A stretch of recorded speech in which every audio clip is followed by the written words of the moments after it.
Most of us think that if there's tension in a relationship, that's a sign that something's wrong. But I'm not so sure that's true. So I started using ChatGPT for relationship advice, which I would recommend to anyone. And it actually changed the way that I think about relationships and conflict in general, even into the conflicts that we see throughout the world. And I was wrestling with a specific relationship in my life that I was experiencing real tension in. And I was looking to ChatGPT to tell me how to work through it, how to fix it. But instead, it gave me a completely different framework for looking at tension. And I started to realize I wasn't evaluating my relationships based on reality. Okay, so we assume that a good relationship means low tension. We're looking for that perfect fit, that person that's just easy to get along with, and that doesn't exist. The advice was, a good relationship isn't one without friction, it's one that can tolerate friction. Because friction is a part of life, and tension often leads to better results if we can work through it. So I think there's some key parts of approaching relationships that make sure we don't go off the rails with this. So first of all is red lines, our boundaries.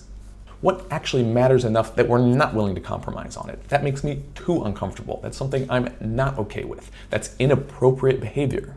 Like if my wife came home every day and verbally or physically abused me, that's not tension, that's an unhealthy relationship.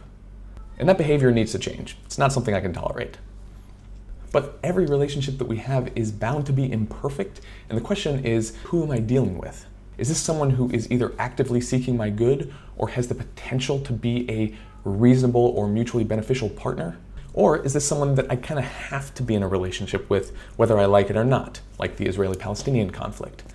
Is cutting them out or defeating them in a war, let's say, even possible?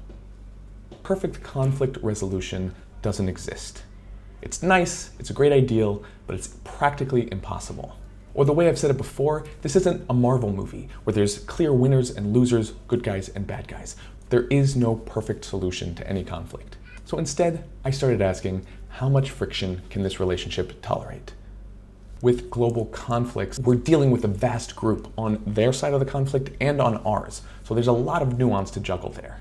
And a lot of times they're not optional. Sometimes we just share a border. Sometimes we live among each other. Sometimes we just need allies, imperfect allies.